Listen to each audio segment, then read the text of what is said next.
नमस्कार, कैसे हैं आप? स्वागत है हमारे सभी न्यूज मित्रों का। मैं हूं निशांत चतुर्वेदी। सत्ता में अब बात करते हैं सबसे पहले सत्ते पे सत्ता, यानी 7 खबरें और दिलचस्प जानकारियां एक साथ। आज जो पहली खबर हम आपके सामने लेकर आए हैं, आपको एक ऐसा अद्भुत दृश्य दिखाएंगे जिसका दीदार 500 वर्षों की प्रतीक्षा के बाद हुआ है। जिस लम्हे को देखकर आज करोड़ों राम भक्तों की आंखें नम हो गईं। खुद प्रधानमंत्री ने उस अलौकिक पल को लाइव देखा, यानी वो घड़ी जब रामलला के ललाट पर सूर्य तिलक हुआ। फिर सत्ता में आज रिलीज हुई राजनीतिक फिल्म यूपी के 2 लड़के का 2024 एडिशन। आज 7 साल बाद राहुल गांधी और अखिलेश यादव ने मिलकर एक प्रेस कॉन्फ्रेंस की और दावा किया कि बीजेपी 150 पर सिमट रही है। ओके, वैसे आज सत्ता में 2 लड़कों का 2017 वाला स्कोर कार्ड भी खोलेंगे। फिर आपको वीडियो गाइड के जरिए समझाएंगे आखिर बड़ी बड़ी इमारतों वाले दुबई में कैसे एक दिन में 1.5 साल के बराबर बारिश हो गई। 4 इंच की बारिश से रेगिस्तान में सैलाब आ गया। वैसे दावा यह है कि दुबई में कृत्रिम बारिश वाला प्रयोग उल्टा पड़ने से ऐसे हालात बने हैं। इसका सच आपको जरूर जानना चाहिए। और आज पूर्वोत्तर के राज्यों में प्रधानमंत्री मोदी ने कांग्रेस और लेफ्ट पर कई शब्द बाण चलाए हैं। पीएम मोदी ने कहा 10 साल पहले उन्होंने कांग्रेस और वामपंथियों की लूट ईस्ट नीति को खत्म किया था। अब बीजेपी राज में एक्ट ईस्ट नीति पर काम किया जा रहा है। आज बंगाल में टीएमसी ने सीए और एनआरसी को रोकने वाला घोषणा पत्र जारी किया है। इसका नाम है दीदी की शपथ। और इसमें वादा किया गया है कि बंगाल में किसी भी कीमत पर ना तो सीएए लागू होगा और ना ही एनआरसी और यूसीसी भी नहीं आएगा। इसके अलावा मैनिफेस्टो में 10 मुफ्त सिलेंडर और 5 किलो राशन वाले वादे भी हैं। आज आपको सत्ता के कलेश का नया एपिसोड भी दिखाएंगे, यानी ऐसे बयान जिन पर सत्ता का कलेश छिड़ गया। इनमें से एक बयान असम के सीएम हेमंता बिस्वा शर्मा का भी है, जिन्होंने गांधी परिवार पर अमूल बेबीज वाला तंज किया है। इस पर कांग्रेस और उनके सहयोगियों का पारा हाई है। और भारत के लिए आर्थिक फ्रंट पर एक शुभ समाचार आया है। आईएमएफ के अनुसार इंडिया की इकोनॉमी की तूफानी रफ्तार आगे भी जारी है। आईएमएफ ने वित्तीय वर्ष 2024 के लिए भारत की विकास दर का अनुमान 0.30% से बढ़ाकर 6.8% तक कर दिया है। यानी भारत के विकास पर आईएमएफ को पक्का विश्वास है। तो सत्ता की शुरुआत करते हैं और सबसे पहले आध्यात्मिक कुंजी खोलते हैं प्रभु श्री राम के सूर्यवंशी प्रभु श्री राम के सूर्य तिलक पर। वो अद्भुत क्षण था, ये देखिए। आज रामनवमी है। पहले तो आप सभी को इसकी शुभकामनाएं। वो दिन जब भगवान श्री राम का जन्म हुआ था।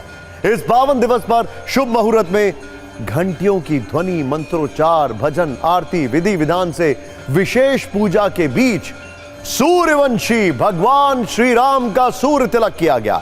60 सेकंड का यह वीडियो उसी पल की गवाही दे रहा है। अयोध्या में रामलला के मस्तक पर चमचमाती हुई सूर्य की यह रोशनी 500 साल बाद आए इस क्षण को बयां कर रही है। यह देखिए जरा, रामलला का सूर्य तिलक आज दोपहर 12:16 पर शुरू हुआ और 4 मिनट तक सूर्य की किरणें रामलला के मस्तक पर 75 मिलीमीटर का तिलक बनाती रही।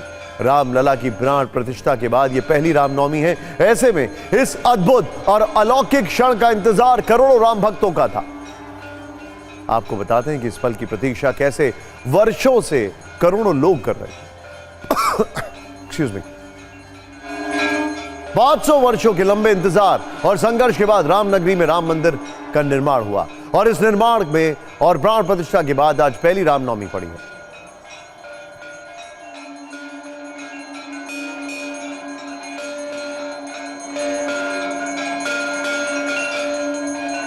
और रामनवमी पर पहली बार रामलला का सूर्य तिलक किया गया। तमाम रिसर्च पेपर्स ये कहते हैं कि एक मानव पीढ़ी करीब 28 साल की होती है और इस लिहाज से आप देखेंगे तो 500 वर्ष में लगभग 18 पीढ़ियों के इंतजार के बाद आज रामलला का यह अद्भुत सूर्य तिलक हुआ। 500 वर्षों में लगभग 6000 महीने होते हैं, यानी 6000 महीनों के बाद रामनगरी में भगवान राम का सूर्य तिलक के साथ उनको देखा गया। यह क्षण नए भारत के इतिहास को सुशोभित कर रहा है। 43,82,000 से भी ज्यादा घंटों के इंतजार के बाद यह घड़ी आई है। आप सोचिए इस वीडियो के पीछे का संघर्ष कितना बड़ा और कितना लंबा है। भगवान राम की सूर्य तिलक वाली रील आज पूरे भारत के दिलो दिमाग में ट्रेंड कर रही है। रामलला अयोध्या में राम मंदिर के गर्भगृह में विराजमान है। सोचिए रामलला के मस्तक तक सूर्य की किरणों को पहुंचाना कितना कठिन रहा होगा, कितनी बड़ी चुनौती थी। इसके पीछे की जो तकनीक है उसमें कितनी मेहनत चाहिए, आज आपको जानना चाहिए। आप देखिए कैसे इस मुश्किल को आसान बनाया गया। पहले सिर्फ 20 सेकंड में समझिए कि कैसे सूर्य की किरणें आसमान से मंदिर के गर्भगृह में विराजमान रामलला तक पहुंची। मैं आपको यहां पर ग्राफिक्स के जरिए एक एक चीज बताने जा रहा हूं, जरा इसको ध्यान से देखिएगा किस तरीके से वो सूर्य की किरणें गर्भगृह में रामलला के मस्तक तक पहुंची। आइए देखते हैं। अयोध्या में राम मंदिर की तीसरी मंजिल पर लेंस वाला प्रोजेक्टर लगा हुआ है। ध्यान से देखिए, एक एक चीज हम आपको यहां पर दिखा रहे हैं। ये देखिए जरा, इसमें 4 मिरर और 4 लेंसेज का इस्तेमाल किया गया। अष्टधातु के 20 पाइपों से सूर्य की किरणों को गर्भगृह तक पहुंचाने के लिए 65 फीट लंबा सिस्टम बनाया गया था। हर मोड़ पर एक लेंस और दर्पण लगा गया ताकि सूर्य की किरणें रिफ्लेक्ट यानी परिवर्तित होते हुए आगे बढ़े। दोपहर 12 बजे सूर्य की किरणें लेंस के बाद पाइप के जरिए दूसरे और तीसरे दर्पण तक पहुंची। तीसरे दर्पण से रामलला के मस्तक पर लगभग 4 मिनट तक सूर्य तिलक किया गया। अब हर साल रामनवमी पर सूर्य की किरणें इसी तरह रामलला का तिलक करेंगी। अब ये जो आप देख रहे हैं, ये तो सिर्फ सूर्य किरण के गर्भगृह तक पहुंचने की प्रक्रिया है। आपको अब उस तकनीक के बारे में बताते हैं जिसकी वजह से आज ये शुभ अवसर मिला है। ध्यान से देखिए, वो जो एक एक डिटेल हम आपके सामने लेकर आए हैं। बताया जा रहा है कि सूर्य तिलक के लिए 50% तक किरणों की गर्मी घटाई गई ताकि भगवान राम की प्रतिमा तक गर्म किरणें ना पहुंचें। सोचिए जरा, और कोई बुरा प्रभाव ना पड़े। इसके लिए विशेष तौर पर IR फिल्टर ग्लास का इस्तेमाल किया गया जिससे सूर्य की गर्म किरणें रामलला के मस्तक पर नहीं पड़े। अष्टधातु पाइप के जरिए सूर्य की रोशनी मंदिर के अंदर तक लाई गई थी। पाइप को फर्स्ट फ्लोर की सीलिंग से जोड़ते हुए मंदिर के अंदर लाया गया था। पाइप को मंदिर की दीवारों के पीछे इस तरह से सेट किया गया कि वो किसी को दिखाई न दे। उसके बाद दूसरे पाइप को जोड़ते हुए इसे अंदर लाया गया। मंदिर में मौजूद पुजारियों ने भी बताया कि लोहे के पाइप से सूर्य की किरणों का आना धार्मिक कारणों से ठीक नहीं था, इसीलिए सूर्य की किरणों को लाने वाले पाइप को कांच और अष्टधातु से बनाया गया। आज जिस वक्त अयोध्या में रामलला का सूर्य तिलक हो रहा था, प्रधानमंत्री मोदी असम में थे। असम के नलबाड़ी में चुनाव की जनसभा को संबोधित करने के बाद हेलीकॉप्टर में पीएम मोदी ने इस तिलक को अपने टैबलेट कंप्यूटर पर देखा। ये देखिए जरा। इस दौरान पीएम मोदी भाव विभोर नजर आए। उन्होंने अपने जूते उतार कर रखे हुए थे और एक हाथ अपने सीने पर रखकर रामलला की आराधना में लीन नजर आए। सूर्य तिलक के बाद प्रधानमंत्री ने सोशल मीडिया प्लेटफॉर्म एक्स पर पोस्ट लिखा, यह बहुप्रतीक्षित क्षण हर किसी के लिए परम आनंद का क्षण है। यह सूर्य तिलक विकसित भारत के हर संकल्प को अपनी दिव्य ऊर्जा से इसी तरह प्रकाशित करेगा। पीएम मोदी ने त्रिपुरा में भी चुनावी जनसभा को संबोधित करने के दौरान रामलला के सूर्य तिलक का जिक्र किया।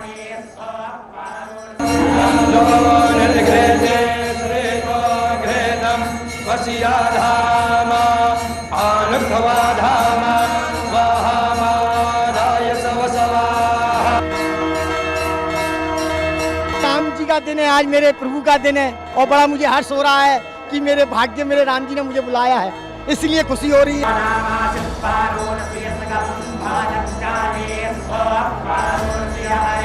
आप लोग कहाँ से आए हैं भैया? हाथरस से।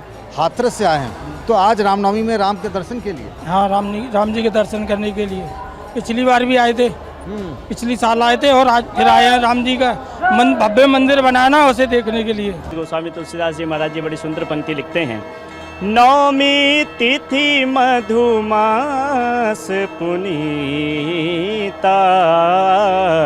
शुक्ल पक्ष अभिजित हरि प्रीता, मध्य दिवस अति शीत न घामा, पावन काल लोक विश्राम।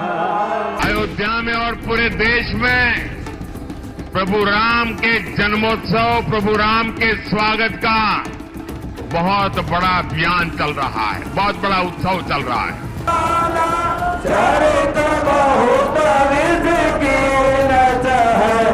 प्रभु राम को सूर्य तिलक हो रहा है, तब हमारे मोबाइल फोन से भी प्रभु राम को हम प्रणाम कर रहे हैं।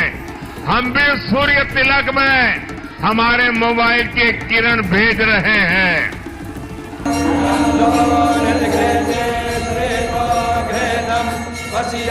ये प्रभु राम का बर्थडे 500 साल के बाद आया है, जब वो अपने निज घर में बर्थडे मनाने का सौभाग्य मिला है।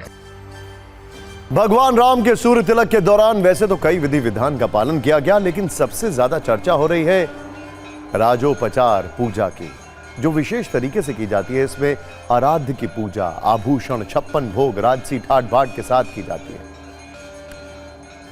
आज लोग जानना चाहते हैं कि चूंकि आज भगवान राम का जन्म हुआ, जन्मोत्सव मनाया जाए और एक तरीके से राजा भी हैं, ये राजोपचार पूजा क्या है बेसिकली? राजोपचार पूजा भैया बृहद स्वरूप में की जाती है। पंचोपचार पूजा होती है, षोडशोपचार होती है, 32उपचार होती है, इसके बाद राज्योपचार हो। राज्योपचार पूजा की दो पद्धतियां हैं, एक है लघुत्रयी, दूसरी है बृहत्त्रयी।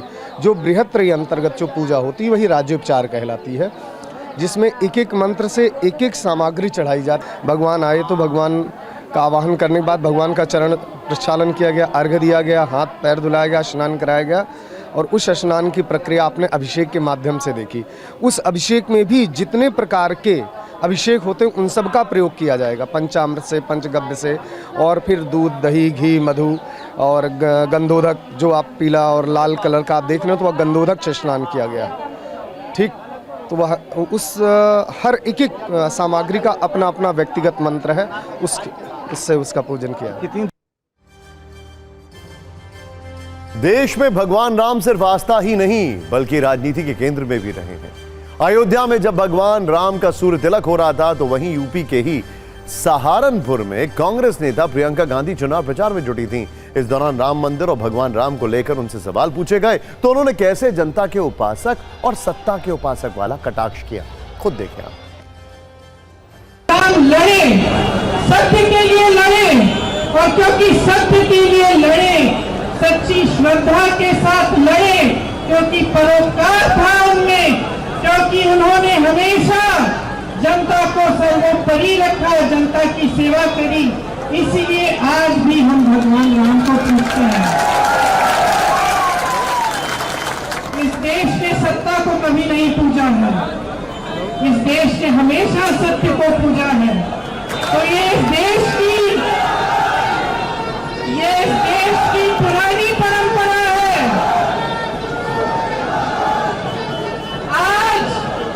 आज को जो इस देश में सत्ता में बैठे हैं वो माता के उपासक नहीं है, वो सत्य के उपासक नहीं है, वो शक्ति के उपासक नहीं है, वो सत्ता के उपासक है।